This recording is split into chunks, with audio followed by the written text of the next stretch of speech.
Good afternoon, everyone. Welcome to special edition of the Established to Run NBA Injury Analysis Show. I'll be your host today, Mark Dankenbring, joined as always by one of the injury goats and NBA fantasy goats of all time. That's Mike Gallagher. How you doing today, Mike? Doing good. Yeah, got a little hike in. Kind of slept crappy last night, but doing okay. Working on matchups. A lot of quotes for tomorrow. I'm just tilting this slate tomorrow, man. For Yeah, tomorrow, but yeah, we got a nice little 6 gamer today. A little TNT slate. It's actually pretty fun. OKC, Orlando, and then the Kings Sun should be fun. I would love to go to that game. Would love to, but yeah, zero chance with the slate tomorrow.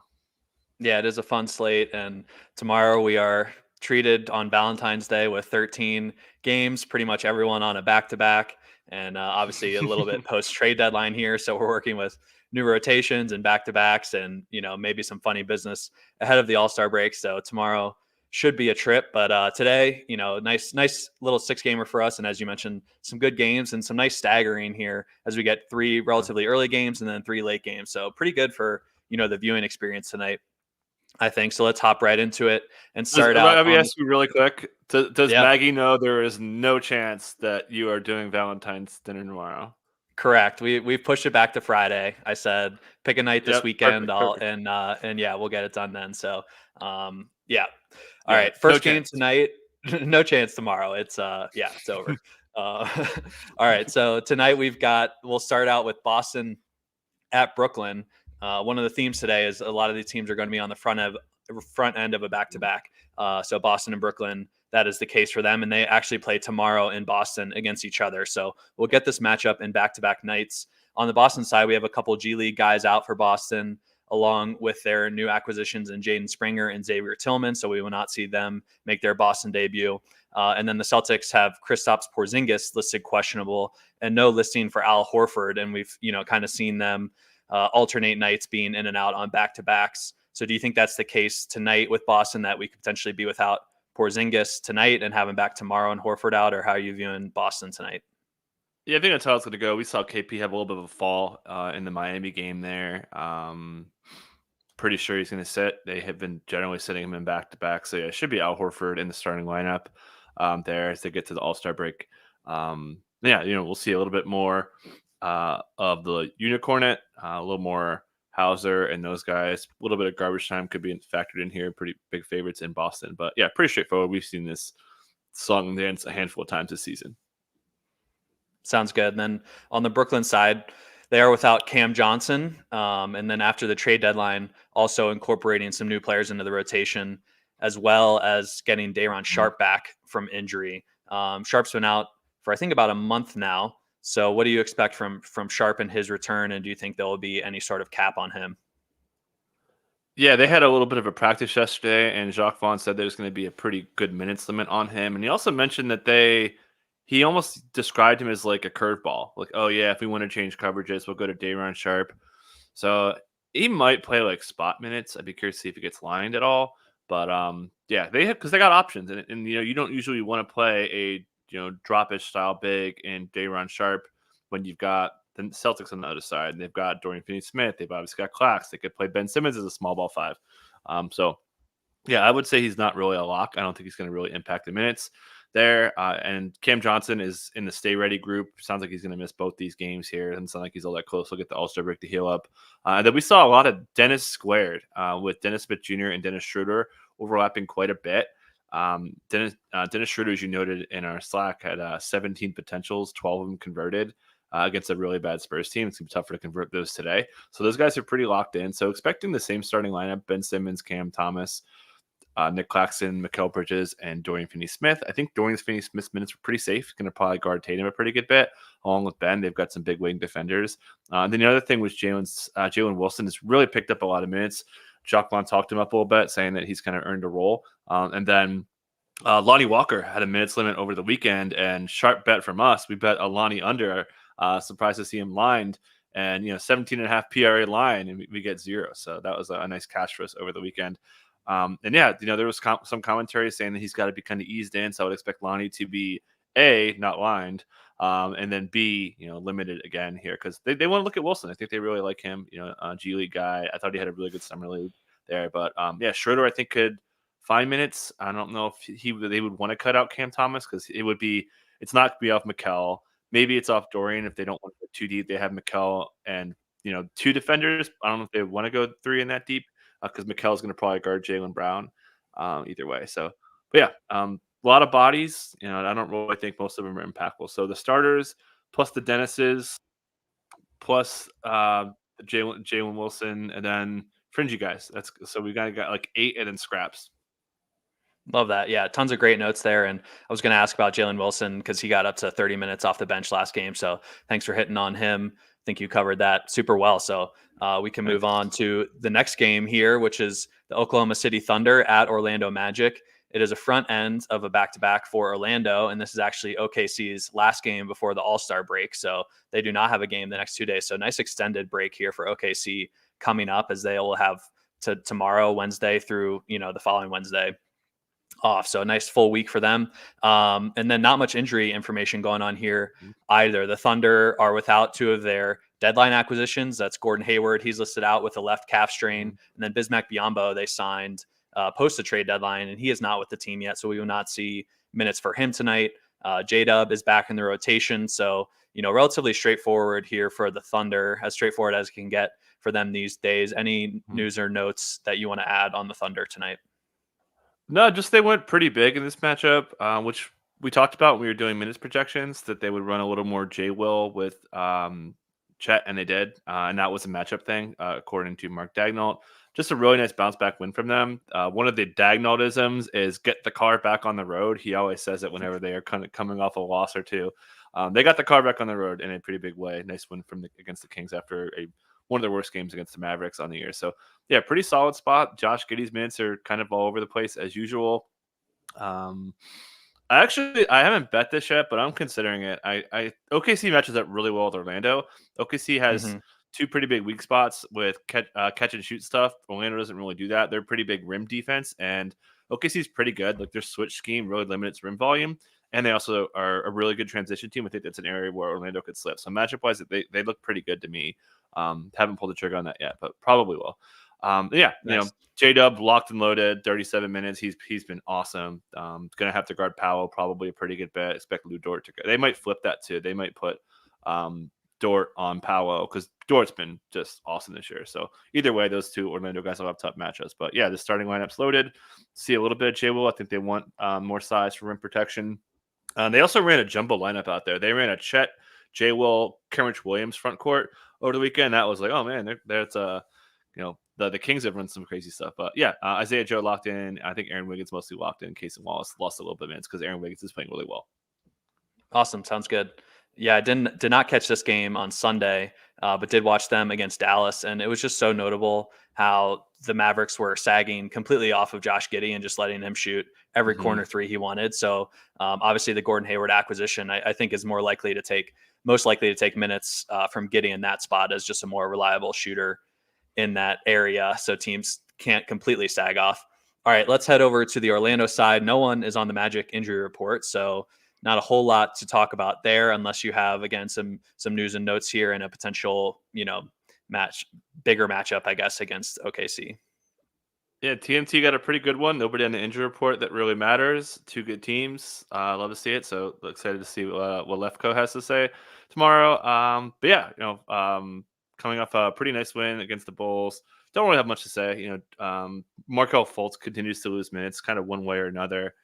So he's pretty hard to trust in fantasy. But yeah, tough matchup for this offense. I think it's going to have its hands full here. With again, I just think OKC is equipped to stop what they like to do really well. Nice. Yeah. And then Jonathan Isaac up to 25 minutes in that overtime game. Other than that one spot start he had on the back end of a back-to-back where he only played 8 minutes, he's been pretty consistently up into the 18 and 20 range. So good to see him stay healthy and get out there for, a meaningful amount of minutes rather than like the 14 and 15 we were seeing earlier in the season. Okay, let's head to Miami and Milwaukee, where there's no shortage of injuries after that relatively clean game.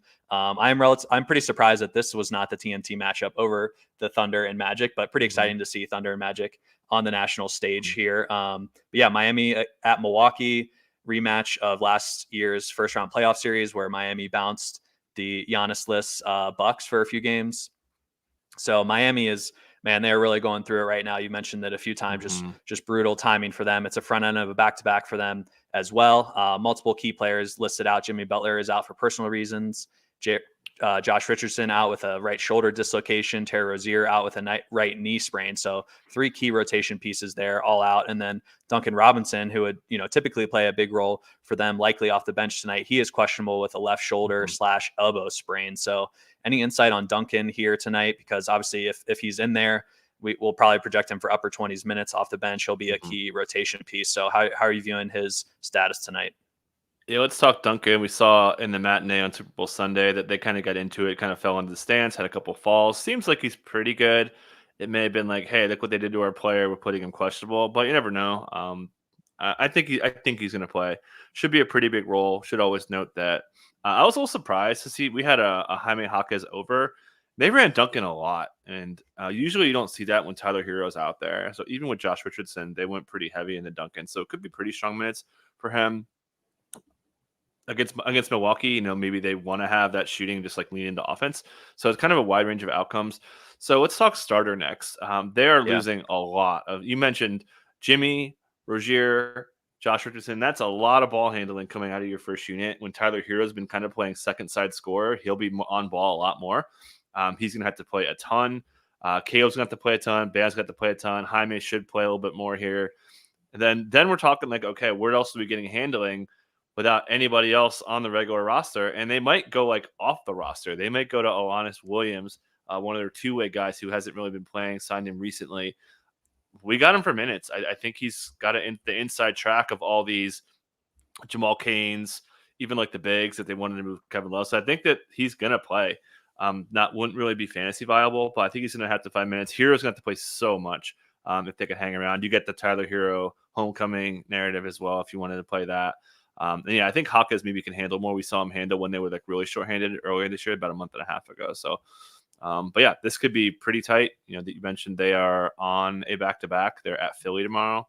So real tough spot here for these guys, but could get a lot of minutes. And the Bucks have actually played better defense lately, coming off a really strong game last night, which we'll get to. Yeah, and I left Drew Smith off. He is also listed out on the injury report, knee surgery for Drew Smith, and we've seen him pick up some guard minutes in the past, so they can't even go to him. I believe RJ Hampton is no longer on the squad, so especially if Duncan's out, I mean, just really limited backcourt depth tonight. And the Bucks do play relatively big, so we'll probably see some big lineups out of Miami tonight, just in general. Maybe even Kevin Love at the 4 if Duncan is out, just to fill some minutes. So could get pretty interesting tonight for Miami. Yeah, they use that's a good note because they do use Bam on Giannis, so that wouldn't be surprising either. I kind of like skipped over that. We have Hayward. I think Hayward Highsmith starts, but I won't be surprised if they start Jovic, kind of make Jovic the rim protector, and then put Bam on Giannis and work that way. I think that's viable, but I don't know. I think these guys missing so much time. I think they want to kind of get a new lineup established. So I think there's like really, I think the candidates to start would be Highsmith number 1 for me, Jovic number 2, maybe even Kevin Love 3. I think anything else is a little too cute, but yeah, it could be really condensed minutes on the front of the back-to-back.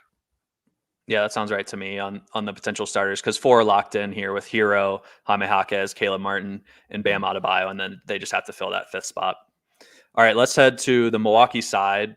They have not filed yet, so we're flying a little blind here, but Damian Lillard has been listed questionable with this ankle sprain that he's been dealing with the last few games. He did play last night.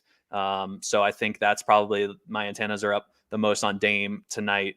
Not too much else. I think the injury report was clean otherwise last night outside of some probable tags. So any risk here for sitting on Milwaukee's side? They do play again on Thursday, I believe, before the All-Star break. So they have a couple of games left still. Any insight on Milwaukee and what you expect to see from them tonight?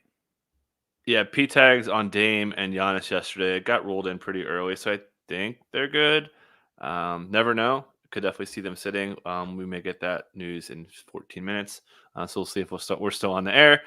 But yeah, Bobby Portis, played pretty well off the bench. Shout out to him for hitting it over yesterday for us. And then AJ Green had some hot shooting late. But yeah, yeah, we'll see what's up. Obviously, Miami's shorthanded. Big 3-point funnel these days could be a sneaky Malik Beasley spot, especially if someone's listed Q or out. Sounds good. Yeah. And I was looking at the rotations with Pat Beverly in there. So far, he has not overlapped with Dame Lillard at all outside of a 30-second stint to end the half against Charlotte, which he subbed in for Giannis. I think it was just a defensive thing to avoid fouls on Giannis. So, somewhat interesting there that we haven't gotten any overlap. And Doc continues to not play Andre Jackson or Marjon Beauchamp at all here. So pretty tight rotation under Doc. And you mentioned the defense has been looking a little bit better last game, and obviously holding the Nuggets to 95 points is a success. So interested to see how that progresses for Milwaukee. Okay, let's head to another interesting matchup, which is the Minnesota Timberwolves at Portland Trailblazers. It is the back end of a back-to-back for Minnesota, the front end for Portland. It is not the front end for Portland, but they play again on Thursday. This same matchup in Portland. So Minnesota will be in Portland the next 3 days and gets 2 matchups against the Trailblazers. The Wolves are coming off a big win against the Clippers last night, played really well in the second half, held the Clips to 100 points, which is a big deal given the Clippers' offensive success with all their star power. So this is another spot we do not have an injury report submitted yet for the Timberwolves. Yesterday, Jaden McDaniels was questionable with a finger issue, but he played and did not seem to have any restrictions. So any notes here on the Wolves and what you're expecting in Portland? Yeah, keep an eye on Rudy Gobert for a back-to-back tag. Again, it's Portland, probably okay. Again, just massive win. What second half defense from them? McDaniels, Gobert were just even Ant's defense I thought was pretty good. Ant, I think, banked in a 3 on perp. He was 0 of 10, or I think 0 of 9 because he shot one after it was a bank. So I think he was 0 of 9 from 3, and then he banks it in. I think he called it because he was pointing to his teammates after he banked it in. It's pretty funny. But yeah, just huge win. Expecting, keep an eye on Gobert. I think keep an eye on McDaniels, but it's a hand injury. He had a huge, like a brace on his hand, and it was affecting. I thought his shoot. He finished around the basket okay with that hand, but yeah, keep an eye on that. I think he'll be good to go, but keeping an eye on Gobert for sure. Cool. Sounds good. And then early returns from Monty Morris. Last game, he overlapped a little bit with Conley, and then Slow-Mo continued to handle in the second unit. And then there was a period in the fourth quarter where neither Conley or Monty Morris were on the floor. So I thought that was interesting. I was kind of expecting Monty to be almost purely a backup to Mike Conley, but that hasn't happened quite yet. So I'm kind of keeping my eyes open there for how they use the newly acquired Monty Morris. Let's head over to the Portland side where a ton of injury information here per usual. Multiple players listed out here. We have Malcolm Brogdon out, Shaedon Sharpe, Moses Brown, and Robert Williams all remain out here. Duop Reith and Anthony Simons are probable, so we can hope for them to play tonight. Simons missed the last game. We saw a spot start from Ashton Higgins as Portland was without Brogdon, Simons, and Scoot Henderson. And then tonight, Scoot Henderson is questionable with this left foot sprain, as well as a couple of questionable tags for their G League guys, Justin Minaya and Ryan Rupert. Don't think we would expect to see really either of those guys unless, Scoot is out tonight. So how are you viewing this injury on Scoot listed with a left foot sprain? Yeah, decent chance he misses, but unless they called him up. They sent down Ryan Rupert yesterday. So okay. I think he's still down. Let me check that really quick. Anyway, so we got Ant back. He'll be starting for sure. I think they would, and I have my doubts on Scoot. I think Scoot's foot thing, they just take it to the break at this point. Considering the fact that the timing on the Ashton 10-day with Brogdon, if you take them at their word, they didn't really know Brogdon was going to miss this much time.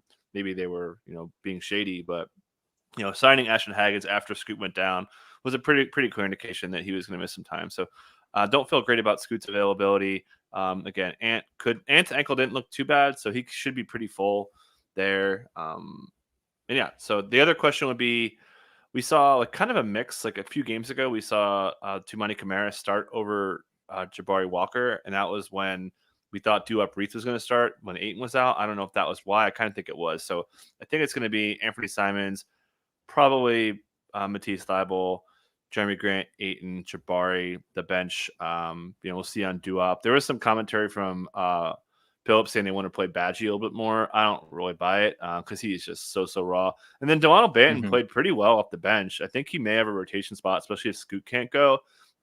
They didn't have any practice. He kind of went in there like raw dog and didn't have like any experience, and they kind of just flew. But he was handling his minutes. I thought he played pretty well. He's got size. I think that'll be really important in this matchup. So I think Dave Banton's got a shot for minutes. And then the Chris Murrays and Manias and all those guys are going to go bye-bye. Cool. Yeah, we saw Banton and Ashton Hagens pretty much split all the point guard minutes last game. So if Scoot is out, maybe we get both, maybe one or the other. Banton did play a little bit more and seemed to have a better outing than Hagens. And played like a minute more than Hagens off the bench. So potentially we see him over if Scoot does not go. All right, we are keeping it on the West Coast for a Sacramento Kings at Phoenix Suns matchup. It is the front end for both teams again here. This Kings side, relatively quiet on the injury front. We do have Sasha Vezenkov listed out with that ankle sprain, where he, initially sprained it, was given a timetable of 7 to 14 days, constantly listed questionable, missed for, about a week, and then did return, played in one game, I believe, and then is now out for further notice with that ankle sprain. Chris Duarte is listed questionable with a right ankle sprain, which he injured pregame, I believe, last week, and was seen in a crutches and walking boot. So that seemed somewhat severe. He's not necessarily a key part of the rotation, but can sometimes get in there. Any notes on Chris Duarte? We have him for 0 minutes right now, so not super impactful, but you can, take the Kings as you will. Yeah, pretty big game for them against the Suns. They are on a tough back-to-back. They're at Denver tomorrow, so this is going to be really, really a lot to ask for. National TV game, should be a pretty big Sabonis spot there. But yeah, the four starters I should say the three starters are kind of locked and loaded: Keegan, Fox, and Sabonis. But we've seen, Davion sometimes gets in there for some overlap. Would they want to do that for Devin Booker? Maybe. Trey Lyles, I think, could be in play for some small ball stuff against the Suns. I mean, the Suns, besides Nurk, don't really have a lot of reliable front court guys there. I could see the Suns playing a little bit smaller too in the second unit. And then Malik Monk. Oh man, we had an under on Malik Monk. I think he went 6 to 7 from 3, or five, something outrageous. Just ultimate, just death on Sunday. He is alive and well. Sam Jefferini and I, we just recorded a podcast pretty much just kind of crapping on Tim Hardaway Jr. and how his role is going to shrink and how we think Malik Monk's in a pretty good spot to win the 6th Man of the Year award. He's still plus money. I think that's pretty good. But that's kind of it. We saw actually Keon and Davion play next to each other with Monk, which is also what hurt us. Monk getting minutes with those low usage guys. It was like, oh, this is dead. It was dead anyways. But big spot here. Expecting Sabonis to crush. And Kevin Huerter, I don't know. I think Kevin Huerter's minutes aren't too secure. I haven't looked at the Kings minutes yet, just because Monk's playing so well again. For sure, yeah. Monk has had a really hot stretch the last 6 games or so, shooting the lights out, high usage rate, and has eaten into Kevin Huerter there, who we saw go on kind of a hot stretch in like the 5 or 6 games before that. So a bit of a push and pull there between those two. Hard to know going into each night who is going to play well and get the upper 20s or low 30s minutes. So a bit of a guessing game there. Let's head over to the Phoenix side, which is pretty clean tonight. Bradley Beal listed available with that face mask, but they are also working in a couple new pieces to their rotation after the trade deadline. Royce O'Neal only saw 11 minutes last game, and Josh Okogie and Bol Bol, stayed relatively firmly in the rotation, playing around those minutes as well. We saw Eric Gordon get cut down slightly with only 9.5 first half minutes. He did finish with 23, still closed the game, but potentially a little bit lower of a ceiling here for Eric Gordon and Grayson Allen as they work in Royce O'Neal. We did not see any David Roddy in the last game and don't think we will tonight either. But any other news or notes on the Suns and how, we were projecting Royce O'Neal for like 18 to 20 minutes last game and he only got 11. So kind of what are your expectations for him as they work him in? Yeah, Frank Vogel said they're going to play Royce more. So I haven't got to their minutes yet, but I'd probably be like 15, 16. I could see them playing small. It just makes sense. That was really one of their big pickups. I think Royce fits what they're trying to do with floor spacing and on-ball defense. So, yeah, I expect him to go in there. Was listening to somebody, one of my son's pods I listened to, and they were saying that Royce could start, which I could get, but I don't know. Grayson's been too good. I thought that was a little doing too much. Bradley Beal, we saw him tweak his ankle. He's fine. Masked Man Bradley should be out there as well. National TV game. They are on a B2B. They get Detroit tomorrow. So I could see them, upping it today and then really dialing it back tomorrow. Maybe rest some guys. So yeah, this should be pretty fun. I think this could be a Durant spot for scoring. Yeah, so that's gonna be a pretty fun game, like a TNT game. So lots to like there. But yeah, starters will be good. Gordon's obviously in there. Royce should be in there. Okogie's minutes are going to be probably there because they're going to need him for Fox. And then we'll see what they do with Eubanks. Going to need the size there. So I think that's pretty confident we're going to see that tonight. And a little bit of bowl here and there. We saw them run that like jumbo lineup against the Bucks when it was KD, Bowl. I think it was Eubanks a little bit, and maybe it was Nurk. But yeah, I think we're, like you said, Roddy's kind of got no chance yet. Mm-hmm. Cool. Yeah, that sounds good. And I would be pretty shocked if they took out Grayson Allen from the starting lineup. He's just been elite for them, shooting 49% from three. He has dipped below 90% from the free throw line, but there was one point where he was in range of going 50-50-90 splits this season. So just an incredibly efficient season for Grayson Allen, piling up right now. And he's been diming a bit more as well now that Beal is back, and this offense has been flowing really well. So would be surprised to see them shake that up. Great. Okay, let's head to last game of the night, which is the Detroit Pistons at Los Angeles Lakers. Another front end for both teams here. The Pistons, were one of the most active teams at the deadline, so we're basically just dealing with their new rotation here.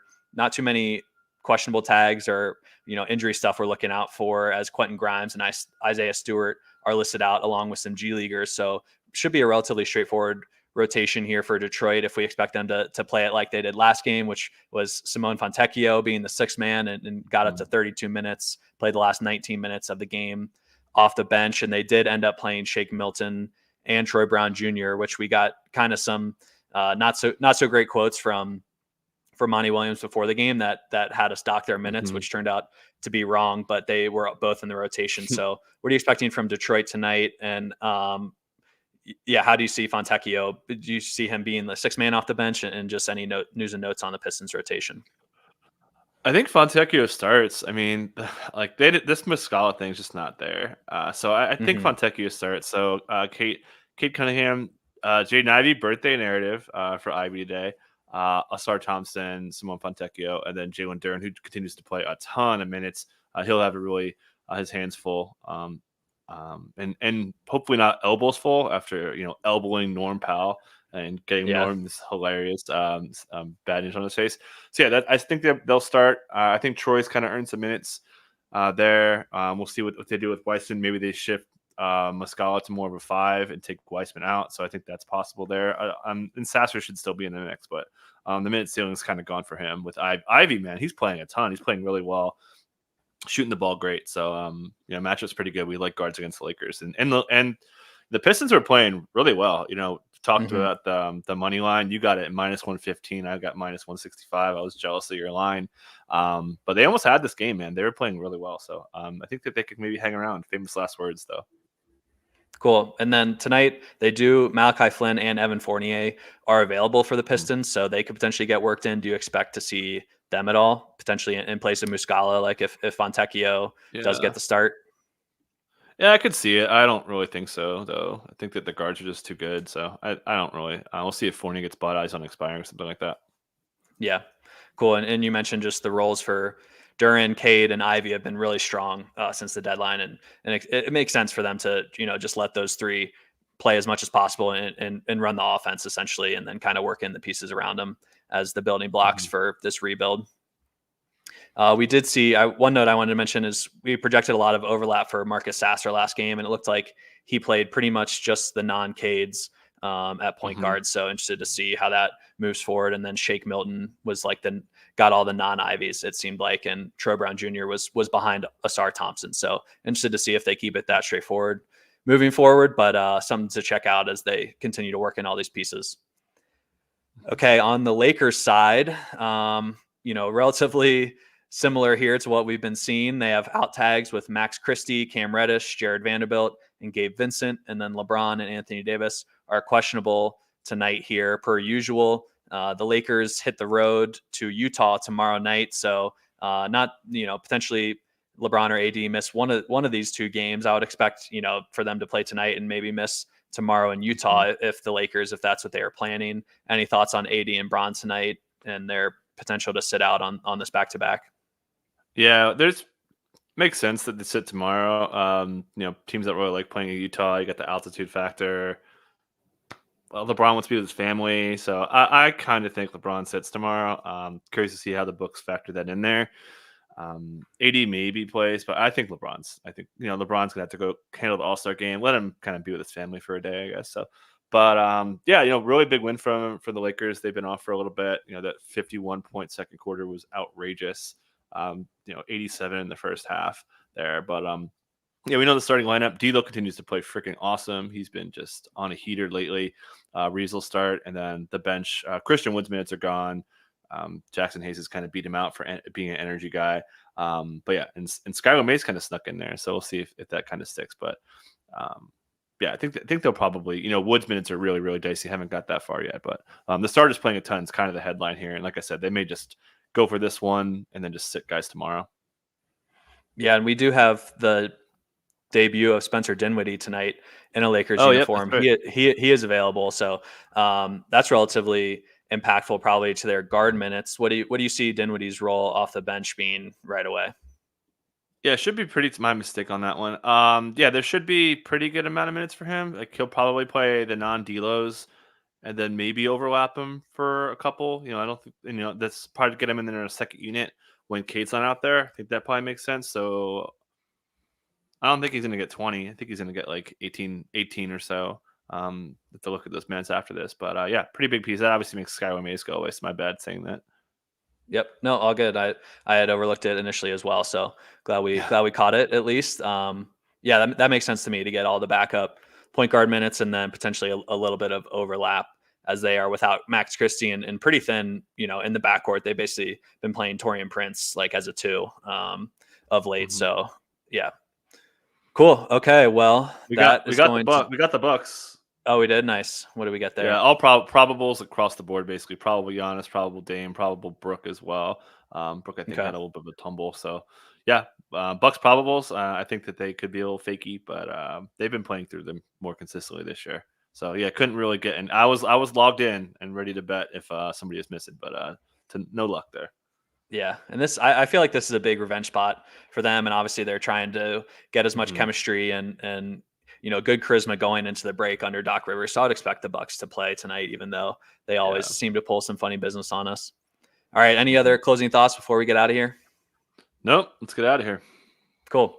That will do it for this edition of the Established to Run NBA Injury Analysis Show.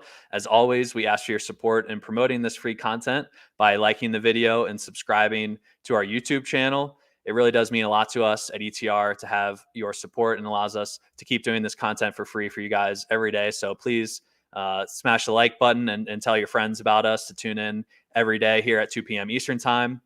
If you have interest in getting access to behind the paywall content, we have plenty of great stuff from Mike's matchups columns, Monday, Wednesday, and Friday, daily DFS analysis shows at 5 p.m. Eastern time, top plays every weekday, a leverage article from Gary that drops on Fridays, and then as well as our player props package. So a lot going on behind the paywall to help you guys out even more. Tomorrow, I believe, will be Mike and Sam on the injury show back with you guys as we have 3 more days without Drew Dinkmeyer as he is on his honeymoon. So shout out to Dink. Hopefully he is enjoying these days off. He deserves it. So we are continuing to lead the ship here in his stead. All right, that will do it for today. Hope everyone has a great one, and we'll be back with a monster slate on Valentine's Day tomorrow.